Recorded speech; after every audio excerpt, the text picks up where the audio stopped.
Hello dear students and all respected viewers, myself Pritam sir, and now we will see 1.2, that is an encounter of a special kind of 10th standard Hindi medium Maharashtra board. Yes dear students, आज हम देखेंगे an encounter of a special kind यह lesson. तो हम सबसे पहले इस lesson का मतलब समझ लेते हैं और यह लेसन लिखा गया है तपन मुखर्जी जी के द्वारा। तो the writer of this lesson is Tapan Mukherjee. An encounter of a special kind. An encounter मतलब होता है आमना सामना होना, ऑफ मतलब का, स्पेशल काइंड, स्पेशल मतलब विशेषतः, काइंड मतलब प्रकार भी होता है, बट यहाँ पर एक तरह का प्राणी या प्रजाति है। तो ऐसे ही एक विशेष प्रकार के प्राणी से जो इनका आमना सामना हुआ है हमारे राइटर जी का, जो तपन मुखर्जी हैं, तो उसी को उन्होंने बहुत ही सुंदरता से दर्शाते हुए एक कहानी लिखी है और वही कहानी आज हमें पढ़नी है। तो डियर स्टूडेंट्स, हम पहले वर्ड टू वर्ड रीडिंग करेंगे, देन वर्ड टू वर्ड इसे अंडरस्टैंड भी करेंगे। My father was a medical professional working for a private company in Raniganj in West Bengal. The officers of the company were housed in a individual bungalows inside a large campus. Our house was in a corner of the campus. The officers club was adjacent to our boundary wall of our garden. The compound was luxurious with green grass and colorful flowers and a host of tall and majestic trees. The seasonal vegetables in the kitchen gardens of the households and a magnificent trees constantly attracted squirrels and many species of birds. A group of langurs had even made their den in a aswatha tree nearby. They had all become a part and parcel of our existence and daily life. तो dear students, ये था हमारा first paragraph का reading. अब first paragraph में जो हमारे writer हैं तपन मुखर्जी जी, उन्होंने बताया है कि उनके पिताजी एक मेडिकल प्रोफेशनल है, यानी कि चिकित्सा पेशेवर हैं, और working for a private company, यानी कि काम करते थे एक निजी कंपनी के लिए जो कि वेस्ट बंगाल के रानीगंज में है। The officers of the company were housed in individual bungalow inside a large campus. और एक बहुत बड़े से कैंपस में, बहुत सब बड़ा सा ऐसा जो घेरा होता है, उसके अंदर जो भी उस कंपनी के ऑफिसर्स थे उनको रेसिडेंस दिया गया था। हाउस करना मतलब रेसिडेंस, यानी रहने की जगह दी गई थी। इंडिविजुअल बंगलो यानी कि अलग अलग जो अलग अलग ऑफिसर है उनको अलग अलग बंगलो दिया गया था। Our house was in corner of the campus. और जो राइटर हैं उनके पिताजी, यानी कि उनका जो घर है वह उस कैंपस के एक कॉर्नर, एक कोने में था। The officers club was adjacent to the boundary wall of our garden. और जो राइटर है उनके घर का जो गार्डन का बाउंड्री वॉल था, ठीक है, जो दीवार ऐसे खड़ी रहती है, उसके ठीक सटा हुआ, एडजेसेंट मतलब ठीक सटा हुआ, ठीक उसके संलग्न जो ऑफिसर्स का क्लब था वो था। और the compound was luxurious with green grass, colourful flowers and host of tall and majestic trees. और जो उनका कंपाउंड था, यानी कि जो कैंपस था, वह भरा पूरा था, लग्जूरियस, आनंदपूर्वक, इसका मतलब होता है एकदम भरा पूरा था।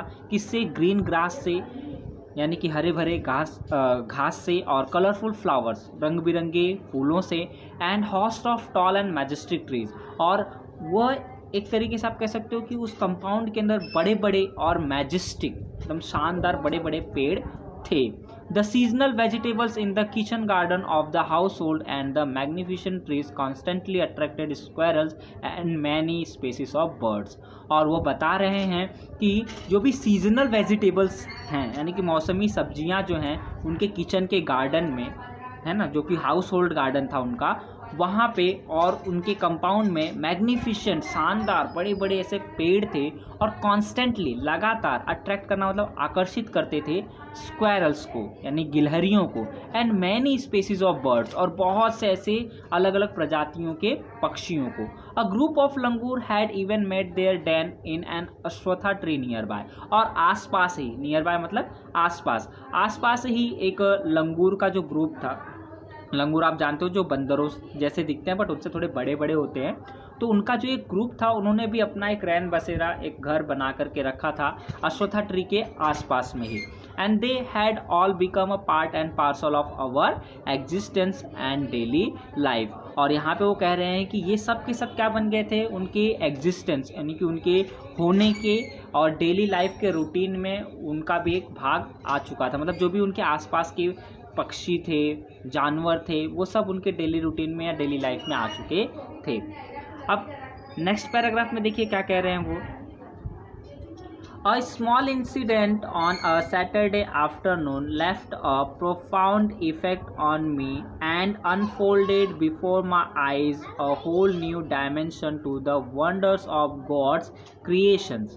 It was few days into the puja vacation, just like for any other child. The holidays provided an opportunity for me to become engrossed in various magazines and storybooks published especially for children in the festive season.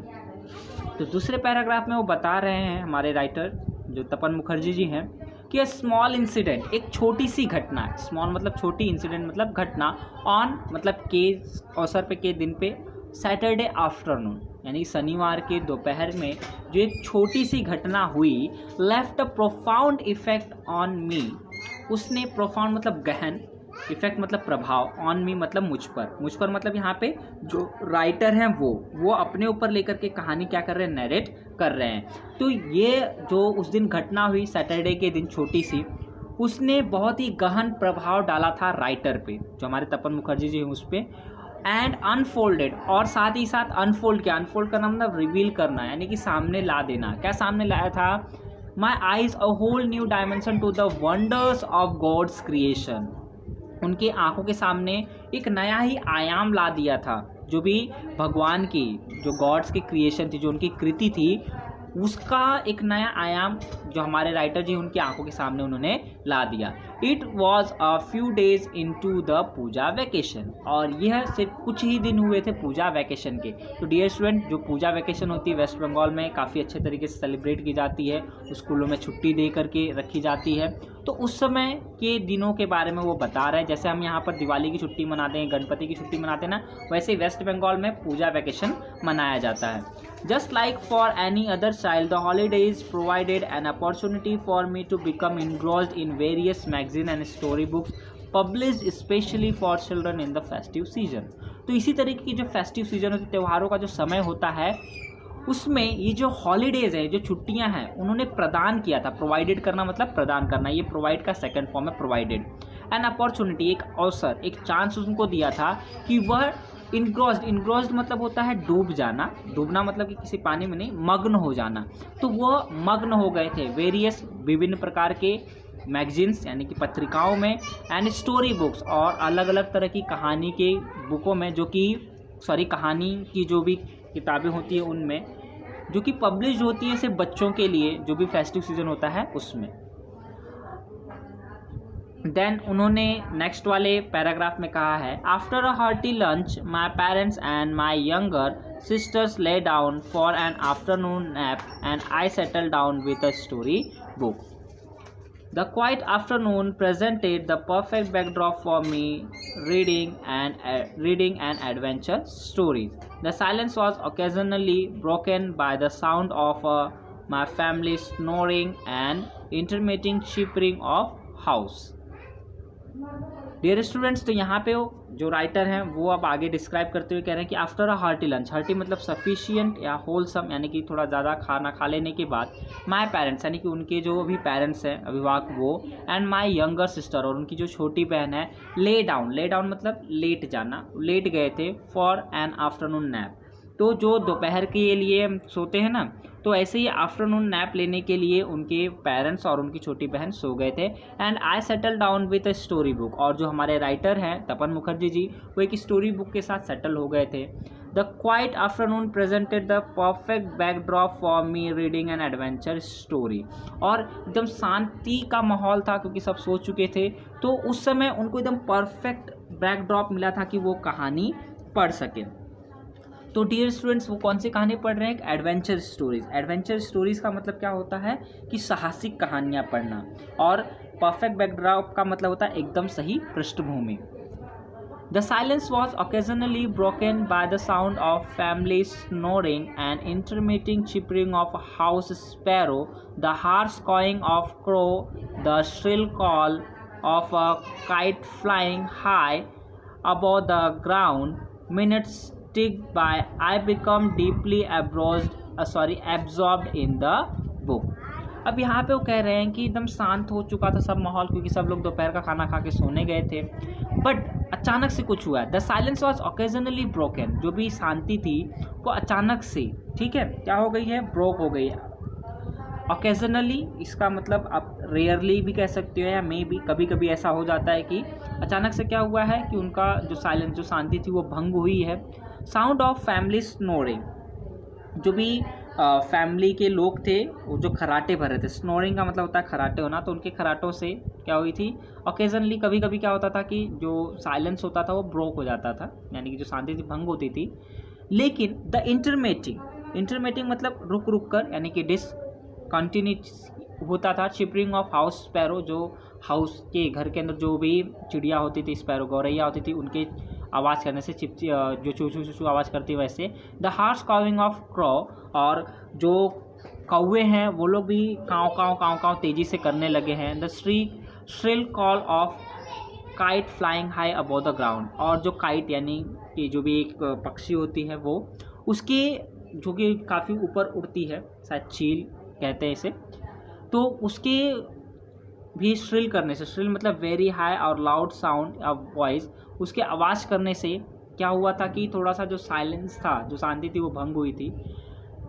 Minutes tick by, I become deeply absorbed in the book, और वह उस book में क्या हो गए थे? Absorbed हो गए थे। एब्जॉर्ब्ड होना मतलब कि इसमें एकदम मग्न हो गए थे, उसमें तल्लीन हो चुके थे वो। देखिए अब क्या होता है, उसमें तो अब तल्लीन हो चुके हैं, लेकिन कभी कभी कुछ आवाज़ वगैरह आती थी तो उनकी शांति भंग होती थी। Suddenly, I heard a group of street dogs barking furiously in the distance. I chose to ignore the commotion, thinking that a pack of dogs might have cornered a hapless pig. But soon the barking became louder and more aggressive, and alarmed cawing of flock of crows added the cacophony. तो dear students, अब तक के ऊपर की कहानी में जो उन्होंने बताया था कि कभी कभी ऐसा होता था कि लोगों के खर्राटे लेने से, या फिर जो चिड़िया उनके घर की जो गौरैया थी उनसे, या फिर जो कौवे काँव काँव करते थे, या जो काइट है वो तेज़ी से चिल्लाती थी, तो जाकर के क्या होता था, जो शांति होती थी वो भंग हो जाती थी, साइलेंस क्या होता था? ब्रोक हो जाता था कभी कभी। लेकिन फिर भी ये उस जो कहानी थी उसमें क्या हो गए थे? डूब गए थे, मग्न हो गए थे। बट सडनली, यानी कि अचानक से, I heard a group of street dogs barking furiously in the distance, उन्होंने देखा कि अचानक से कुछ जो कुत्तों का एक ग्रुप है, ठीक है, वो उग्रतापूर्वक, फ्यूरियसली मतलब होता है उग्रतापूर्वक, वो भौंकने लगे। बार्किंग करना मतलब भौंकना। इन द डिस्टेंस, कुछ दूरी पे उग्रतापूर्वक लोग भौंकने लगे। I choose to ignore the commotion, और मैंने चूज़ किया, मैंने पसंद किया कि मैं इनको क्या करूँ? इग्नोर करूँ, अनदेखा करूँ। इग्नोर करना मतलब होता है अनदेखा करना। कमोशन मतलब यहाँ पे देखिए नॉइज़ एंड कन्फ्यूज़न, तो बहुत जो लोग चिल्ला रहे थे, ठीक है, नॉइज़ जो हो रही थी, उसको मैंने क्या सोचा कि मैं इसे इग्नोर करता हूँ। Thinking that the pack of dogs might have cornered a hapless pig, वो यह सोच रहे थे कि कुछ कुत्तों का एक झुंड होगा, वो हैप्लेस मतलब होता है फॉर्चुनेट पिग को उन्होंने कॉर्नर किया होगा, और उसके ऊपर वो लोग भौंक रहे होंगे। आप लोगों ने भी देखा है ना कि कुत्ते लोग नए जानवर को देखते तो भौंकने लग जाते हैं, तो बस वही वो भी सोच रहे हैं, और इसलिए उन्होंने चीज़ों को, जो कमोशन हो रहा था, आवाज़ हो रही थी, उसको क्या किया है? इग्नोर किया है, अनदेखा किया है। बट सून, लेकिन बहुत ही जल्दी, सून मतलब जल्दी ही, the barking become louder and more aggressive, जो उनका भौंकना था वो और तेज हुआ, और भी ज़्यादा अग्रेसिव हो गया, आक्रामक हो गया वो।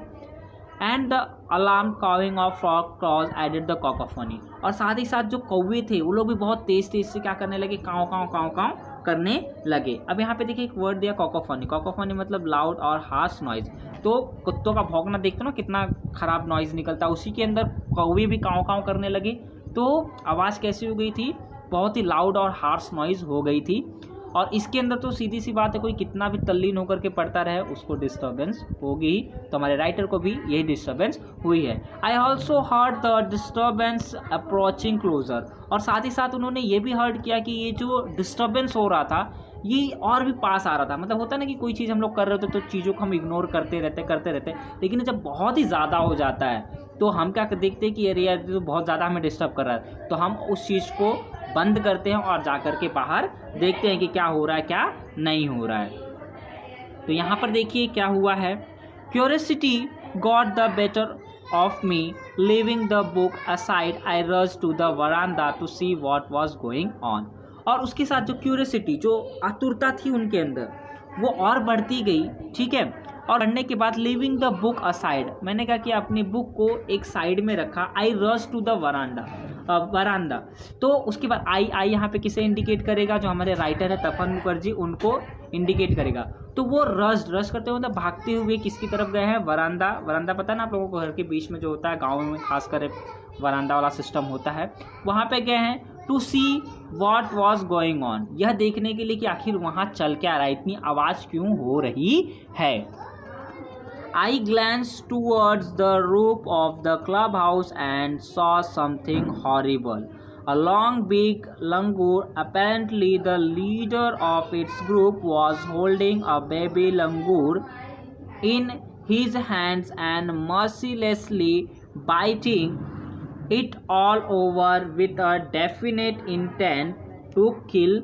The hapless mother of the baby and other lesser members of the langur group were scattered on the roofs of the buildings nearby, watching the baby being killed.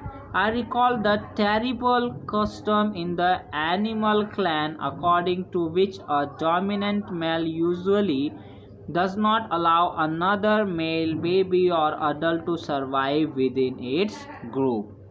तो डियर स्टूडेंट्स, यहाँ पर अब तक की कहानी हमने समझ ली है कि वो बुक पढ़ रहे थे, बट इतनी ज़्यादा डिस्टर्बेंस होने लगी कि उन्होंने बुक वगैरह सब बंद करके वो बाहर गए देखने के लिए क्यूरियोसिटी से कि आखिर हो क्या रहा है। आई ग्लैंस टूवर्ड्स, मैंने क्या किया, देखा, उस तरफ ध्यान लगाया, ऐसा उन्होंने कहा है जो हमारे राइटर हैं। The roof of house club, देखिए कहानी के स्टार्टिंग में कहा गया था कि उनका घर कॉर्नर में है और उनके गार्डन की जो वॉल है वह क्या है, जो ऑफिसर्स क्लब है ठीक उससे लगी हुई है, संलग्न है। तो उन्होंने देखा कि क्लब हाउस के ऊपर ही, उसके छत पे ही सॉ समथिंग हॉरिबल, उन्होंने कुछ भयावह, कुछ डरावनी चीज़ें वहाँ पर देखी। अ बिग मेल लंगूर, एक बड़ा सा जो मेल लंगूर है वो क्या कर रहा था, अपेरेंटली मतलब जाहिर तौर से क्या होगा, वो ऐसा लग रहा था कि वो लीडर है उस ग्रुप का, और वो था भी। Was holding a baby langur in his hands, उसने एक छोटे से बेबी लंगूर को अपने हाथों में पकड़ के रखा था। And mercilessly biting it all over with a definite intent to kill, और निर्दयता से, मर्सीलेसली मतलब क्या होता है, निर्दयता से वो क्या कर रहा था कि उस छोटे से बच्चे को, बेबी लंगूर को काट रहा था, ठीक है। और डेफिनेट इंटेंट उसका ये था, यानी कि पूरा ध्यान उसका इस चीज़ पे था, पूरा उसका निश्चय इस चीज़ पे था कि उसे हमें मार डालना है। The helpless mother of the baby and other lesser members of the langur group were scattered on the roof of the buildings nearby। और बताया जा रहा है कि जो बेबी की जो मदर थी और साथ ही साथ जो लेसर मेंबर थे उस लंगूर के ग्रुप में, वो लोग फैले हुए थे, स्कैटर्ड मतलब फैले हुए थे, on the roofs of the building near by, उस बिल्डिंग के आसपास के जो रूफ थे यानी कि जो छत थे उस पे वो लोग फैले हुए थे, बिखरे हुए थे।